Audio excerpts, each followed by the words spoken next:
bum, ba-da-da-da-dum, bum, ba-dum, bum. Hi, everybody.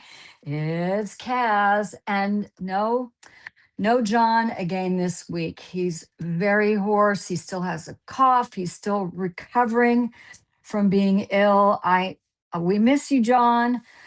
Hopefully next week you will be feeling better and more up to joining me. So usually John says we start out the show with, "Hi Kaz, how was your week?" How was my week? My week was good because yesterday was my B day. That's why we didn't do a show. And I had a great day. I went out to lunch with some really good friends, and then I went out to dinner with my husband and my son and his girlfriend. We went to this amazing new Chinese restaurant in Orlando, just outside of Orlando. Orlando has become this foodie town. It's pretty amazing. So you can get pretty much anything, any cuisine, any culture that you would like to find. And Crack Boba, yes, it is my Crack Boba bubble tea, gave me a free boba. So yeah, non-paid marketing advertisement for Crack Boba. Anyway, yeah, it was a good day. Y- uh, I just miss John, and it's always nice to have his perspective and his questions because they're always really pointed, and he may find something that I have missed, but we'll just put it out there that he gets better really soon. Okay, the guest this week.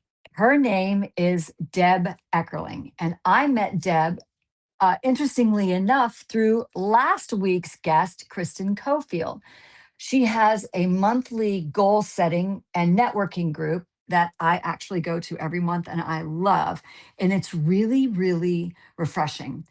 Every month, this small group of people who are supportive of each other and get together and discuss their wins for the month.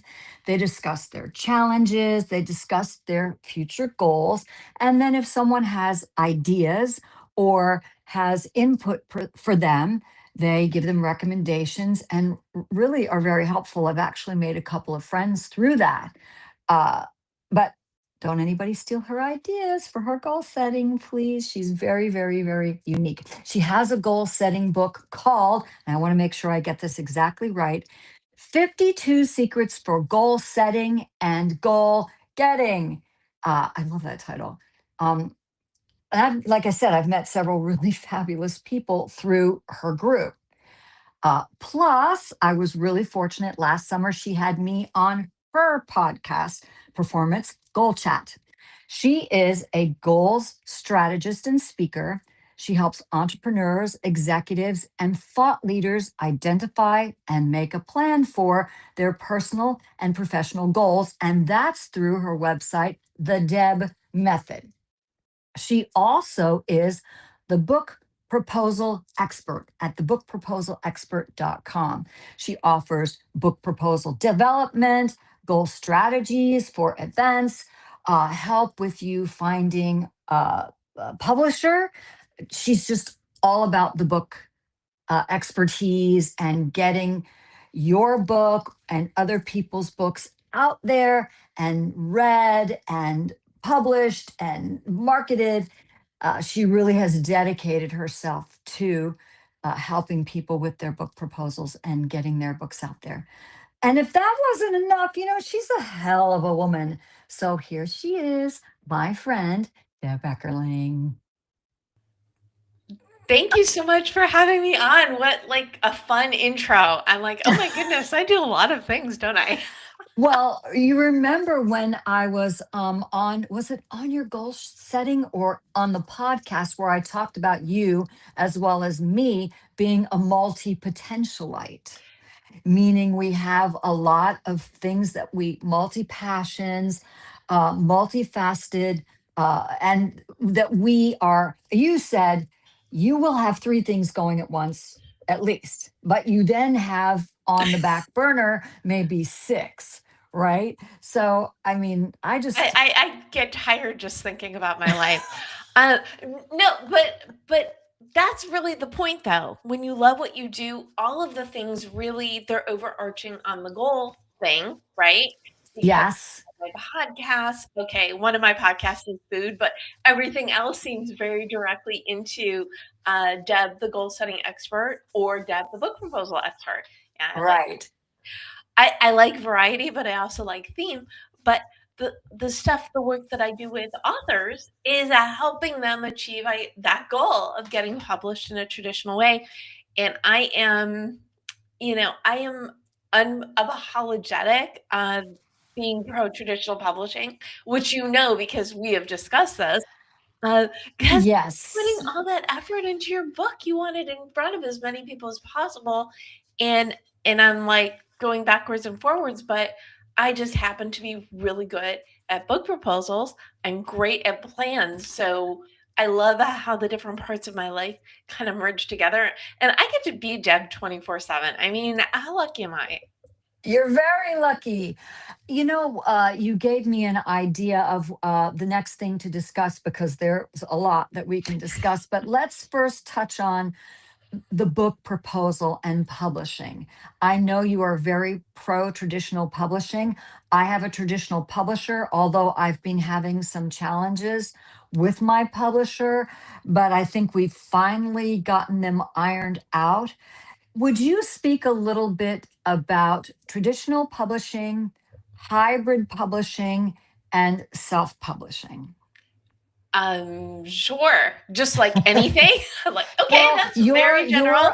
your Okay. ideas on it, and I know your feelings about it. I know there are quite a few people who self-publish, including my partner John, and he does it very, very well. I am too lazy to self-publish because I just really don't want to have to learn about all of it. So I got really fortunate that a small boutique publisher actually loved my poetry and my short stories and said, "I will publish whatever you write." But not everyone is as fortunate to find a traditional publisher. So, I mean, we can also talk about hybrid publishing because I think maybe not everyone, the name is pretty indicative, but just talk about your ideas about those three types of publishing. Okay, well, you hit them all. So there's self-publishing, hybrid publishing, and traditional publishing. And as I said before, I'm very pro traditional publishing because if you want to get your book out in the world, your best use of your time is building your platform, writing a killer nonfiction book proposal so it gets the attention of agents and publishers. They are looking for books they can sell, and you are not doing yourself any favors by not trying to. I hate it when I speak in quadruple negatives, but you don't do yourself or your book any favors by going, oh, I'm too lazy, I'm too whatever, I don't want to waste my time, I don't want to be bothered with traditional publishing. Or I When don't want to fact, be rejected. or don't Sorry, want I to don't be, want to deal with that. Yeah. yeah, exactly. No, deal with that, because more people, and I'm sure John is a success scenario, and I do have to be a little bit careful because I have lots of opinions. That being said, I did self-publish my first two books. They were ebooks, but the reason was I was working with authors and I didn't want to be a hypocrite. So I didn't want to do as I say, not as I do. So my first book was Purple Pencil Adventures, Writing Prompts for Kids of All Ages, because in the whole Debosphere of things that I've done, years ago when I led a live group, one of my regulars said, my daughter's not getting enough creativity at the school. Can you coach her on writing? And I'm like, oh, I should start a blog, because if I'm doing this thing, why wouldn't I spend my time building something up to promote it? And then when I was working with authors and I'm like, okay, it's time to do a book, I took the exercises that I put on the blog, and that was the starting point for my book. It still took a lot of time, a lot of energy. And I only e-published it because, again, my goal for this was to have a book, so I had that experience. The second one I did was called the current book's 52 Secrets. This was 51 tips on how to, it was right on blogging, 51 tips to create, write, and promote your blog. And I just went through the process of how you create this. It was big in blog and social media world, and I wanted a book that I could use to share the experience, but I also did it as an ebook because I linked to all the different blogs that I used as examples. It didn't make sense to do it as a book. So those were the first two. In 2018, now my I'm telling you all these things. I know you know some of them, but probably your viewers Yes. don't. So my background is project management and communication. And I started leading these goal groups when I lived in Chicago. I restarted them after I moved to LA, did it in person, a hybrid, online only, a hybrid. Now we do, as you said, once a month. Third Wednesday of the month, 9 a.m., we do Goal Chat online, which is a version of the mixer I used to do in person, which is all about what did you accomplish? What are your goals? How can we support you? So I forgot. Okay, got lost on my path. So That's I have okay. been doing all this stuff. I've worked in business, I've worked in ed tech, social media, financial services. I've done a lot of different things. And in 2018, when my main client was going away, I took that as an opportunity to really lean into goal deb, right? And my mom said to me, "You hate SMART goals. Why don't you create deb goals?" So fortunately, she loved to say that she named me twice. So my name worked with the system that I had been teaching for years, because as I was leading these goal groups, people would say, "You're good at this. I've been trying to write my book for months. Can you help me? For years. Can you help me?" And we got it done in 3 months. Or, "Deb, you're good at this. Will you speak at my event?" So that's kind of how I transitioned from this cool thing I did to making it a bigger and bigger part of my life. Anyway, this client went away. I decided to step in to Goal Deb. And the DEB method, it stands for determine your mission, explore your options, brainstorm your path. And I was all set to self-publish this book when a friend of mine, she would go to my in-person goal group, and her goal was always to do more networking because she was not someone who liked to do networking. Anyway, she was at an event and she met this agent. They were the only person each other met. I'm sure I said improper grammar, but who cares? Anyway, At she least you introduced. didn't write in proper grammar. I still have one time I got off a stage and someone said, "Deb, you used the word that instead of who." Thank you. Carry on. Yeah, so that's why when I say things that sound funny, I am apparently scarred for life. Anyway, she introduced us. The person who became my agent said, "What are you working on? Where are your books?" And I said, "I self-published 2, and I'm working on the 3rd that I'm about to self-publish." And he said, "What is your goal?" And I said, to be the first person people think of when they hear the word goal. And he said, "Send me your book proposal. You need to get this out mainstream." So I wrote a book proposal and sent it out. And he had actually sent it out twice, once over the summer and once in the fall. And in the fall, my eventual publisher showed interest. And her first thing was, "Do you mind if we change the title?" Because it was the DEB method. And I Uh-huh. said, "I knew you were going to ask. Yes, okay, of course." And she wanted to theme it up. And I'm like, "Okay, well, when we're talking goals, it can be either exercise or road trips." And I cannot pull off exercise. So the DEB method became your goal guide, a roadmap for setting, planning, and achieving your goals. And I think part of this, and this is, we went back and forth theming it up. And this book came out in January 2020. 6 weeks before the world had changed by circumstance, out came my book to help people embrace change by choice or by Wow. circumstance. Right. Fast forward to, I guess it would be 2023 at that fall. And I said to my publisher, "Isn't it time we do another book together?" And we were talking about, and I will go into the differences, but I'm on this road, so we might as well keep going. We were talking about how this big pet peeve, we all have rules things that make our lives better.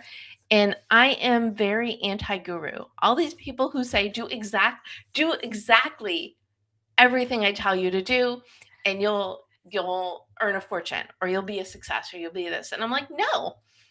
The secret to success is there is no one secret, which evolved into 52 Secrets for Goal Setting and Goal Getting. I interviewed 60 people and asked, what's your big thing? What worked for you for setting and getting goals? Anyway, after I turned that book proposal in, she said, Jeb, I can't believe you wrote this in 2 weeks. It's better than proposals that people slave over for months. Do you do this? Is this part of your business? And I said, it's the Jeb's secret menu. Should it stop being a secret? Yes. So this would have been spring 2024. And since then, I've just really leaned in to it, to doing this thing, because I love it. It works with my goal brain. Okay, we're going to fast forward again to last summer in August. I'm like, we know August is quiet. Yes. And I went on Substack and I found that there was no book proposal Substack. And I said, that's not okay. So I started one. And then I said to myself, okay, what am I going to do on the Substack? Well, I'm going to answer frequently asked questions. So as long as I'm doing that, I might as well do a podcast. So I started the book proposal podcast. People started referring to me, as the book proposal expert. So I got the URL. So by October, I completed that transition. So I've got the debmethod.com as my goal hub, but the bookproposalexpert.com is my book proposal hub. The book proposal. Well, yeah. Wow. I know, lots First of off, information, and I didn't even answer your question. Did everybody get that? Okay, she may have to repeat it later. Well, circling back to what you said about the whole guru thing, and what I have observed is that the gurus do really well with their template, wherever they got it from.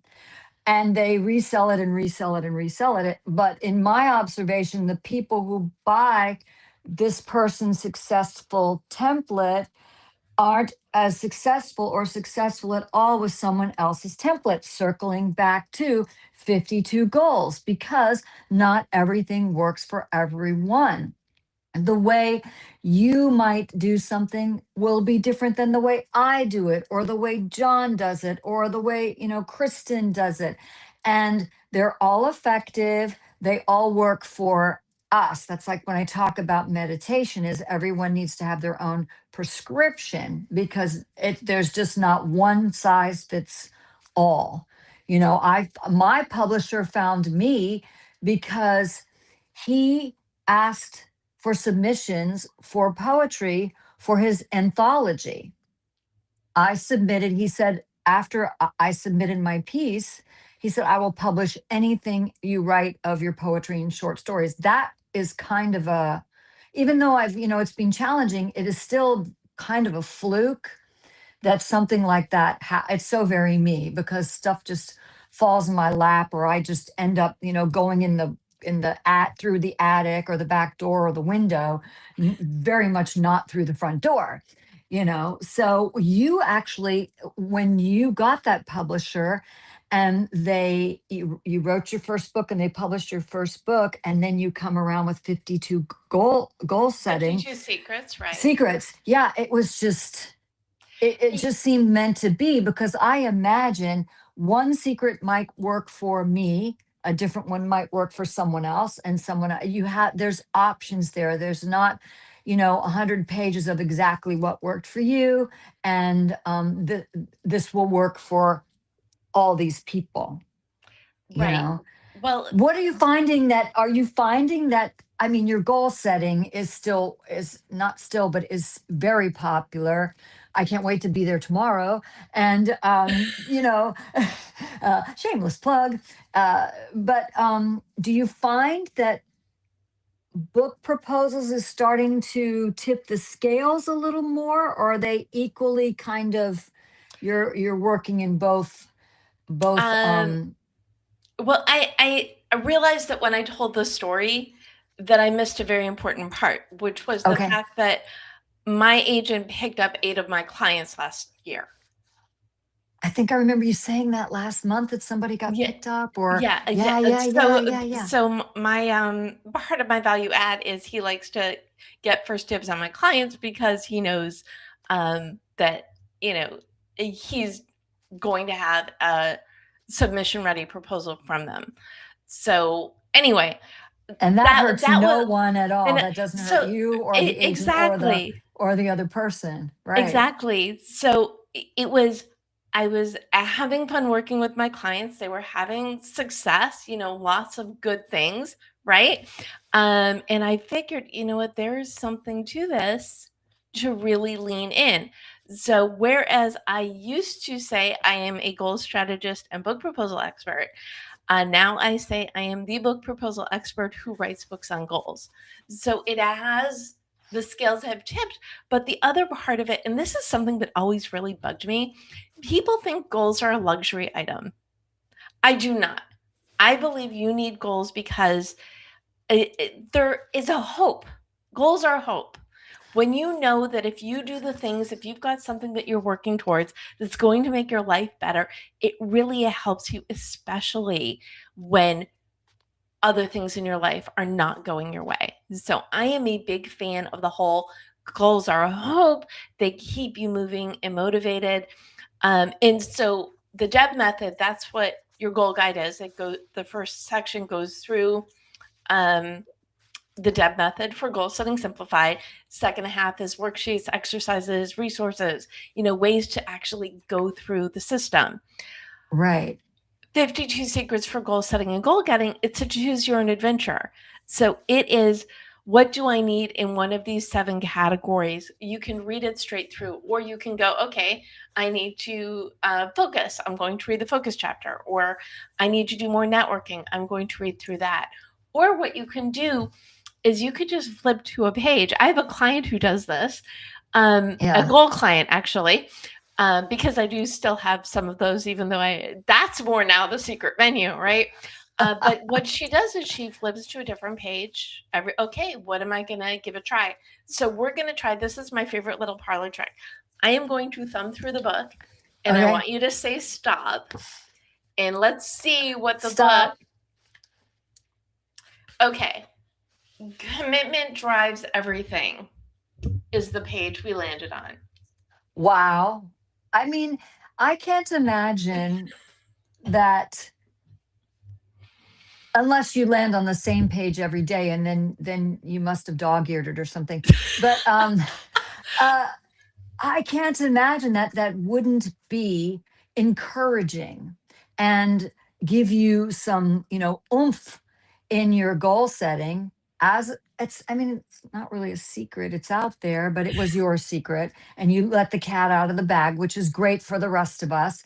But I can't imagine you'd flip. I would certainly do that and go, okay, how do I need to work today?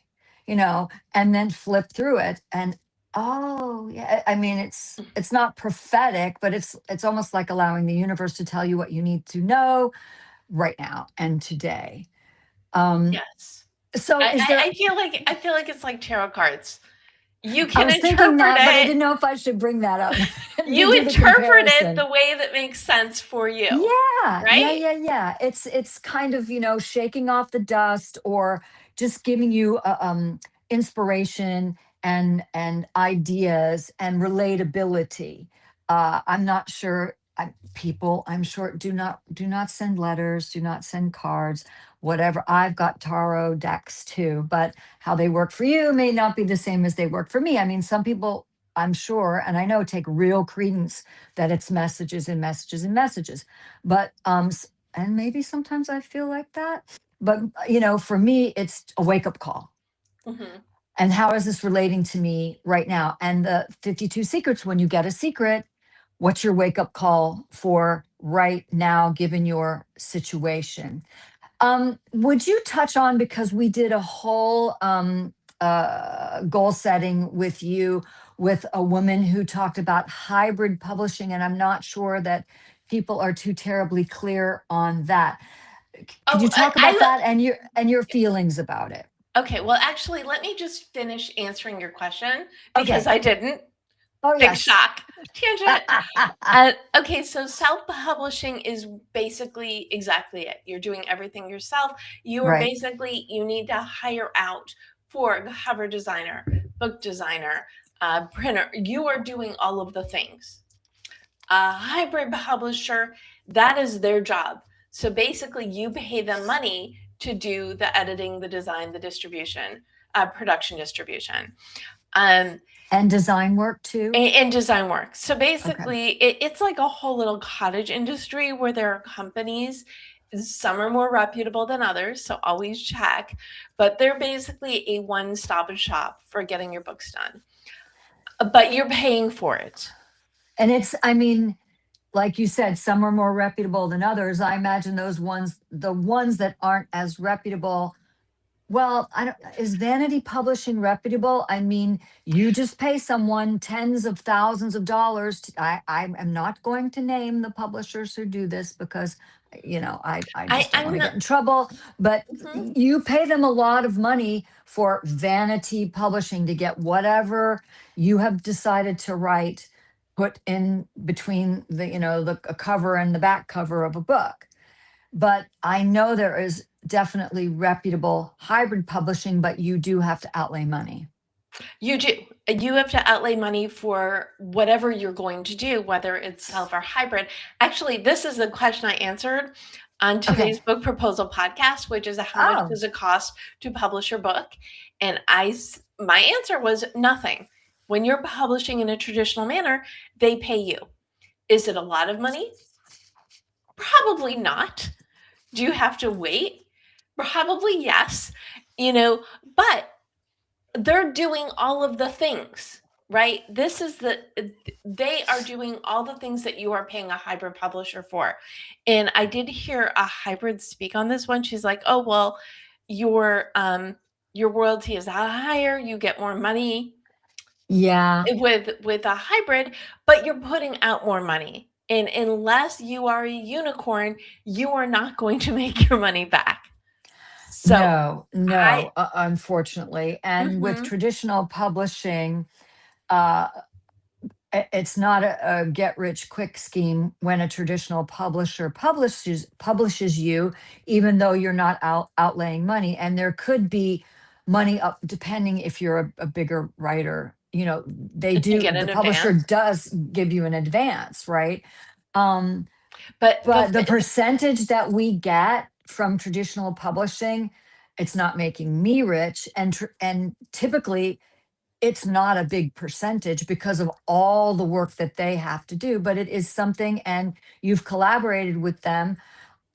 I've never had the experience of publishing where they tell me, I love your words, I love your book, and we're going to design everything, and you just need to sit back and take it, with no collaboration whatsoever. I haven't experienced that, but I have people I know who have experienced it. Do you have any well, okay, comments on that? I already explained. So, your goal guide started out as the Dev method. Right. When I wrote it up as a proposal, I had actually bulked it up and gave an extra section that was just case studies. I wanted it more like 4-hour work week. Ah, And actually, when it got re-envisioned, when it got themed up, it's actually closer to my original vision for it than it was when I thought I had to make it fancier when I did the book proposal. For 52 Secrets, it went out as 101 Rules for Success in Business. And they came back and said, Deb, you are the goal person. We need goals in the title, and let's do 52. Same book, no feedback. And then the one that Kristen and I are doing, it was a go from the proposal. We did not change anything. wow. So that was sent out as an exclusive submission, and we got the yes in less than a month. And that's also not common. What is common is you send your proposal to an agent. And I always say it's better to go through an agent than go directly to a publisher, because then you've got access to all of them. The big publishers, especially the big five, will not take unsolicited manuscripts. Some of the large, smaller publishers will not take either. So, and once you get the book deal, you need an agent or an attorney to negotiate it. You need it. So why wouldn't you start going that route? In what my agent does is he will send it out to 10. We'll wait the 3 months and then send it out to 10 more, or whatever that number is, but very targeted. So this is the other thing that people need to know about publishing is everybody wants a win-win. The agent wants a, so you send your book to an agent. The agent sends it to the acquisitions editor at the publisher. They then need to sell the book to their team, their editorial board. So if you are a nonfiction writer, you are creating this document, this one that I love so much that it is my business, that speaks for you. It shows your knowledge, your enthusiasm, and your why people need your book. I could do book proposal 101, but I will not. But basically, this is what the book proposal does. It shares your concept, shows out how you are an authority, why people will buy it, who will buy it, and then the detailed outline and the sample chapters. So you're creating this piece, this document that's going to sell you and your book. You are much better off spending your time and your energy putting all of your love into that than trying to manage the things that you don't need to manage because there are other people who love it. If you are self-publishing, you want something professional. I remember when Vanity Press started, which we're talking over 20 years ago, there was so much dreck because people were publishing anything and everything. And it took about 10 years till people got the memo that if you publish awful things, no one's going to read it anyway. You might as well do it as professionally as possible, which is what I felt I did with the two that I self-published. But I won't go back. I mean, why would I? So basically a hybrid is you doing one-stop shopping for getting your book done if you're planning to do it yourself. Right. But right. The other thing is a lot of them will charge you a lot of money and you might not like the product. Yeah, and I've seen the prices and I'm like, oh, no. I had someone the other day, this is the person who inspired the question. Someone told her it costs $100,000 to publish a book. That look that you're giving is the exact one I gave her.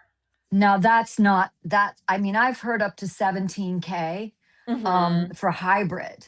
Right. Not vanity 25, but 100K. That's just completely insane. All right. Before my brain forgets this, I know there are probably some people out there watching or who will watch who are saying, you're making it sound like it's so easy to get an agent. And, either my experience is it's not. How do I start? How do I know, where do I go? How do I do it? Can we talk a little bit about that? Oh, of course. And again, my story is not common. It had turned out that the person who's my agent, I had heard him speak like 5-6 years ago at an event I went to because we kept going, oh, your name's familiar. Your name's familiar too. Oh, well, I've spoken for this organization. Well, so have I. So we figured out that that's where we met. Again, not common, but networking is common. You need to be out there. That was my next topic to go. Yes. Let's do the agent thing and then we'll go to networking. Okay. Yeah. But networking is a part of it. It's a part of it. So I live in LA, but I'm on the board of the Women's National Book Association San Francisco chapter. I am the networking ambassador, big shock, and on the events team. So we do at least 2 virtual events a month, which are all designed to help people move forward in their publishing career. And you don't have to live in California or LA or San Francisco to be involved in this. No, absolutely not. And actually our event person, our event director, she lives in Minnesota. So the event team, there are three of us, one's in San Francisco, me in LA, and Kat in Minnesota. Anyway, we do something called Virtual Pitchorama every April. So we do it at the end of April, and what you do is you sign up and you're put in a Zoom room with 4 or 5 people, and then we rotate agents and publishers out. So you have a chance to pitch your book, usually about 8 times and then you're in the same room. So you become friends with your pod, which is like a little added bonus. But that's one way to meet agents and publishers, is to go where they are. And I like this one, well, because I'm part of the organization, but even before then, just because it's very user friendly and it's not terribly expensive. It is a way to practice. But I got one of my clients because one year she was a pitchorama and everybody wanted her book proposal, but she did not have one. And we started working together shortly thereafter. Last year, I had 4 clients at Pitchorama. My agent ended up signing 2 of them, including this person who, again, everybody wanted her book proposal, but she had it to share. So you need to find events like that. They can be online. There are those in person. I also write for Writer's Digest, and I do webinars for them. I just spoke at their last nonfiction writers conference online back in November. Find those places, because that's where you're going to meet writer friends, because writer friends know other people. But you are going to be put in, especially in person, actual rooms with agents and publishers, whether or not you're pitching them. It is a connection point. So if you are, and it's also a little bit different, because a lot of the people that you and I interact with, writer is not the first thing listed in their multi-potentialite name, right? They are an entrepreneur, they're a consultant, they are a something or other, they're a thought leader first. They have a business, they have a consultancy, but they've got this knowledge that they want and need to share. And don't be afraid to dip your toe into the writing world waters.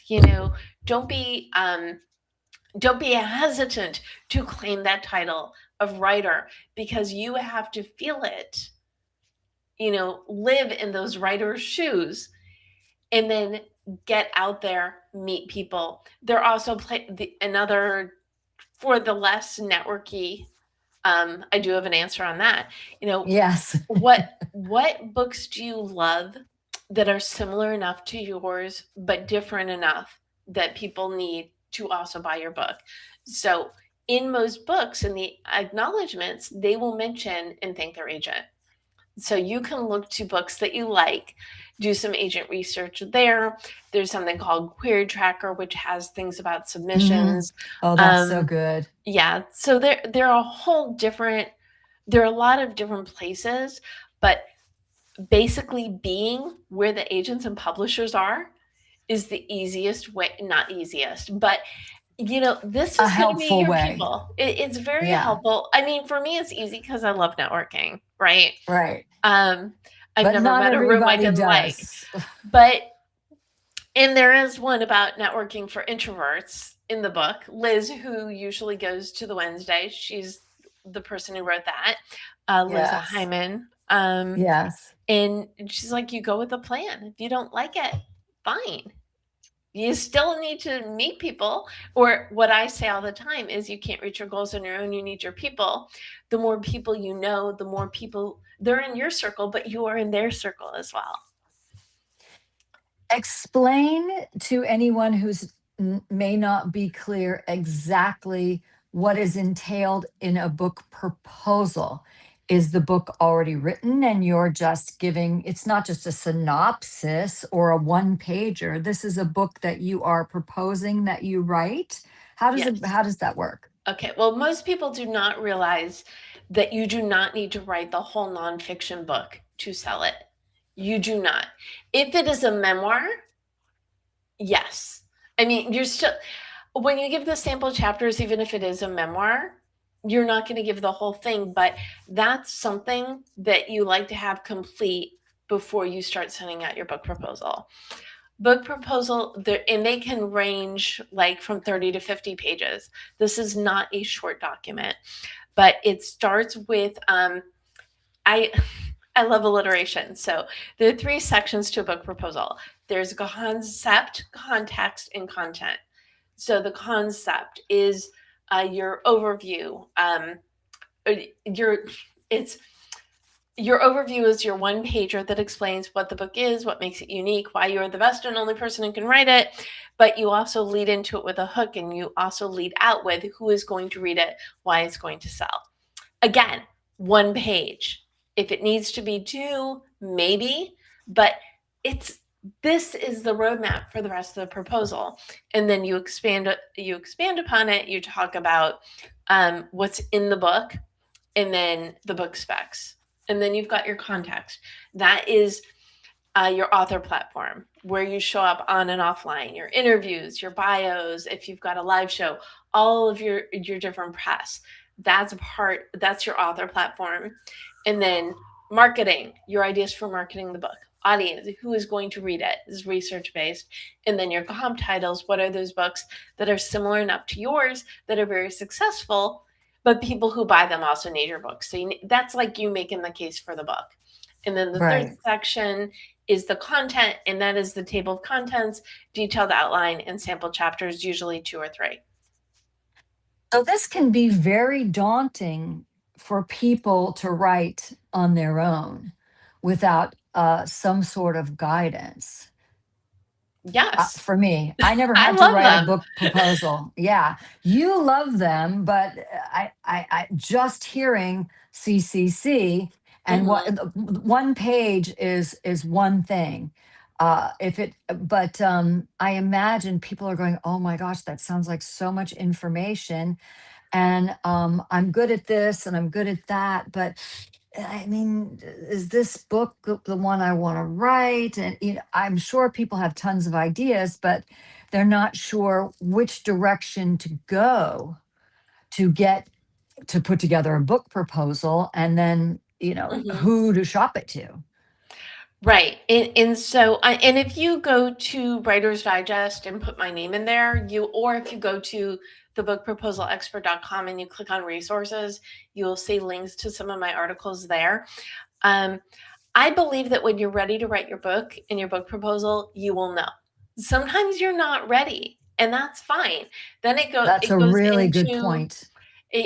I believe, and this is what I tell all of my pre-clients, right? People who think they want to write a book at some point. Those are what I call my pre-clients. Start a notebook or a Google Doc or a something. And whenever you have an idea for your book, just write it down. And it may not be the same book. I mean, you may have ideas on several books, but which one is going to end up fleshing itself out and taking priority? That's where you may need. That's where you would come in, saying, "Oh, I like this idea.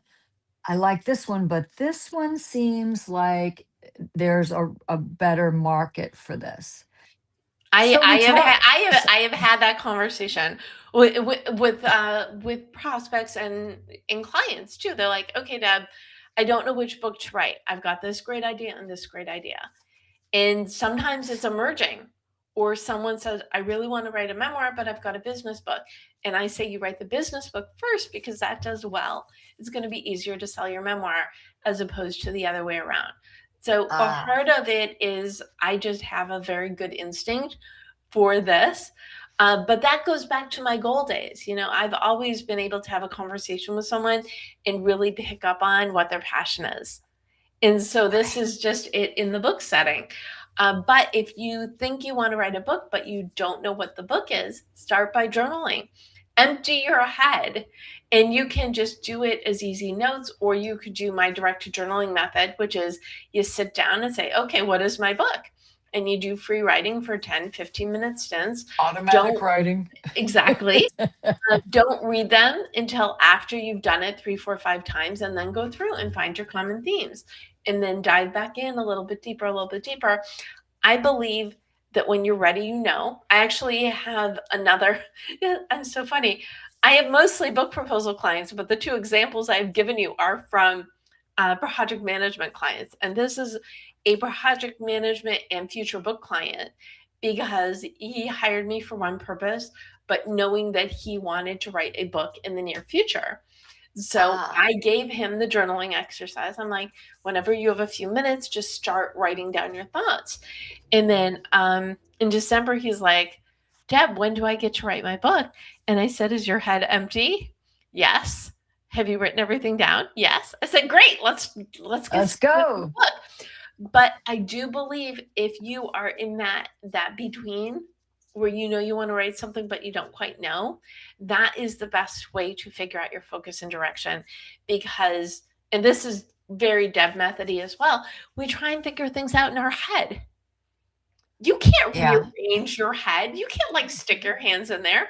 But when you and it all rattles around like right? Pac-Man. Yeah. Mm-hmm.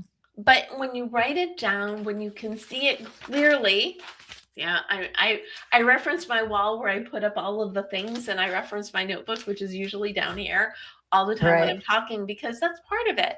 But when you can look and when you can see, it's like with goals. You make a laundry list of all the things you want to do and you divide and conquer. You cannot make that list in your head. You need the piece of paper. Wow, those are a ton of really good gems. I'd like to touch on networking just for another moment, because then I want to close out talking about your goal setting group and your success with that. I mean, I'm there every month, and not that I'm your success, but I found it so. I look forward to it every month. I've met incredible people. I've, am seeing you every month, which is a total bonus. Okay, networking for people who hate it. Oh my goodness. Set networking. Okay, set networking goals. This is the thing. I used to tell people back when everything was only in person that doing one networking event a week was a good cadence. Now that we've got access to online, I say 3. So you want to do one educational thing every week, you want one networking thing every week, and then a third is a follow-up conversation with anybody that you would have met, or maybe someone you haven't seen in a while that you want to be in touch with. So you do 3 of these a week, and then after doing it for 3 weeks, then your reward is you could take a week off. So you really need to gamify your networking. Another way to do it is be like, okay, I want to have 3 good conversations. Go into an event. After you have 3 good conversations, you can decide if you want to stick around or if you're going to leave. Go. Yeah. Mm-hmm. But, and this is with any kind of goals, you want to set yourself up for success. So what are you going to do? What makes sense for you? It's like exercise, you're not going to work out if you don't do something you enjoy doing. It's just that simple. It's I love dancing for exercise, but I do it in 2-minute spurts because that's the amount of time I can usually commit to it, right? What will work for you? Maybe it is 2 things a week. Maybe it's 3, maybe it's 1, but whatever, or maybe it's just 1 out of the house networking event a week. Whatever is going to be success for you, do that. And then reward yourself, because and when I would do in-person goal setting workshops, I always started out by giving everybody a gold star or any color star they wanted, because they committed to themselves by showing up. And I believe that deserves to be rewarded as well. And the first step is dipping your toe in and saying once a week, just get out there and dip your toe in. And most likely that will give you the impetus to do it more often. Hopefully you've had a good experience, or you chose a good event to propel you more and to just get you out of you're already out of your comfort zone if you don't like networking anyway, get you more comfortable in your discomfort, I guess. But I Uh, I I have to do the opposite though. So I go to oh, networking events and I try, or I'm on Zooms where it's the group Zooms and they put you in a breakout room, and I try not to talk first because I always yeah. want to talk first. So Oh, going against your nature, it's good for your brain too. I mean, it's not just it's great to let other people speak, but look at look at what is your human nature and lean into that. Do right. more of that. Of the things that, because that's um sometimes you need to be, I said it backwards. Sometimes it's good to be in your comfort zone. Sometimes it's good to be out of your comfort zone. So if you're not in the mood to go networking, but you normally like to, don't go. I mean, Oh, really, I had an event last week that I was supposed to go to. I was really looking forward to it, but I had a book deadline. And I'm like, oh, I okay. really want to go, but I had to look at and it's really funny. There, one of the secrets in the book is future cast. And I wasn't even thinking about it when I made this decision, but he said, this is Peter Shankman, who does it's now Source of Sources, but he was the original founder of Help a Reporter, who I met in LA in real life many years ago. That's the other thing I pride myself on, is that I know all of the people in the book. They're either friends or Mm. people I became friends with because a friend introduced me. Anyway, but he said, I always look 12 hours ahead. If I'm going to do something, how is it going to impact me? Anyway, my point Well, is, that's a good idea. Always look 12 hours ahead mhm, to is see how, yeah. so I really wanted to go to the event, but I had a book deadline and other work things, and I knew that if I went, I was going to be stressed and like not Mm. stay. It would not have been good, so I didn't go, And that's okay. There's and nothing that's wrong with that. okay. You had priorities, priorities. We all Exactly, have to set them for sure. So I exactly. would like to in the last few minutes, I'd love to talk about your goal setting group because it's, as I said in the beginning, I gave a little tidbit, but I'm like, do not steal this. This is hers, but it's brilliant. I mean, it's absolutely brilliant. And I am not one who loves going to goal setting groups because there's always someone or several people who really uh, dominate the time. They're more important than anyone else in the group, or it's just not propelling what the goal you thought the goal you thought the group was about. But your group is really unique. Would you just talk about it a little bit? Oh, of course. So, and this started out. Um, this is a version of what my original goal setting group back when I lived in Chicago. It's all about, Oh, what did you accomplish? What are you working on? How can we support you? Share your goals for next time. And then at the beginning of the year, I'll like, okay, what are you going to be celebrating a year from now? So we do a little bit of that future thinking, and then we do brainstorming or mind mind melding, helping people figure out masterminding. I knew there was an exact word. If we someone is get a to it. challenge or something, so we usually leave that space open. But this started because of my goal chat. The online version was actually propelled by the release of 52 Secrets for Goal Setting and Goal Getting, but also I host the Goal Chat live show. It's every Monday at 4 p.m. Pacific. I go live on Facebook, LinkedIn, and YouTube. And what I do is I bring 3 friends together to discuss the topic of the week. And unless it's on purpose, they don't know each other. But this is the thing. Which is so great. I did the show in August or September of last year, and I loved meeting the people that you paired me with. I really did. It was so dynamic. And I've watched many others since then. And you have a knack for that. You have a Thank scheme. you. Yeah, well, when people ask me what my favorite form of networking, I say it's my show, because if I haven't seen someone in a while, come on my show. Or if I meet a new friend, oh, you'd be perfect for this topic. But I started out doing doing mixers for people if they wanted to be a guest on Gold Chat. Right. And so now that's just something that's baked in. If I get someone I don't know who wants to be on my show, say, come hang out, come to one of my mixers. They're always the third Wednesday of the month at 9 a.m. Pacific, 12 Eastern. And that way we can become friends, and I can find the right topic and panel fit for you. Because And she does. She's just a master at this. She really thank is. you. So it's everything. I so appreciate your kind words, and I'm thrilled that Kristen introduced us. And she introduced us because she said Cass would be great on Gold Chat. I'm like, great. It was what happened. Come to one of my mixers, and Yes. and here we are today. So, but that's the whole purpose. The whole purpose is you can't reach your goals on your own. You need your people.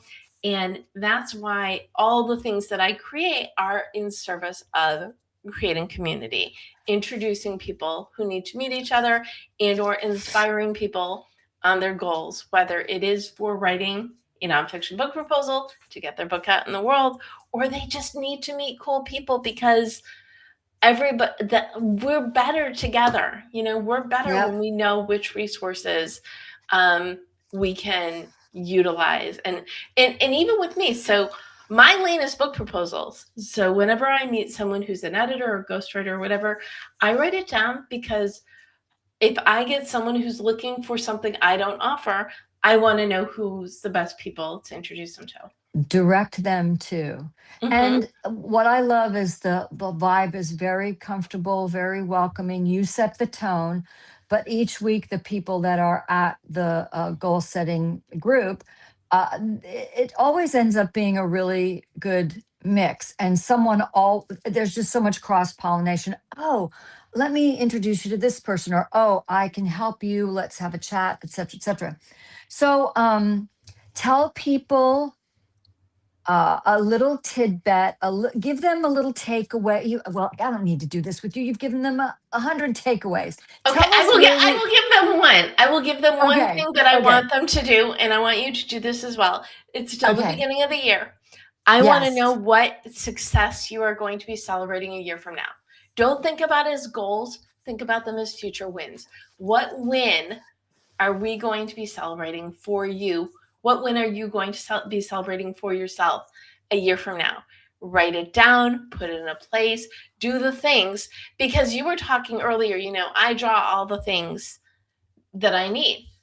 I do too, because we are living in our essence of what we are meant to do. So if you don't know what that is, give yourself a little bit of time, give yourself a little bit of grace, do some journaling to figure that out. But what do you want? What can you work towards? That's what's going to keep you motivated and happy when things aren't always going your way. Or you perceive they're not going your way. They may just be percolating and it's not happening fast enough. And it's never in our time. Like with my publisher, 2 months Mm-hmm. and it's still, I finally got the file that I think is almost it. But okay, so where can everyone find you? Well, connect with me on LinkedIn. You can learn more about how I help thought leaders, experts, entrepreneurs, etc., create book proposals that get attention from agents and publishers. That's at thebookproposalexpert.com. And then if you want to learn more about Goal Deb and the goal groups, you can go to thedebmethod.com/blog. That's where all the recaps are. And I am at the Deb Method everywhere on social media.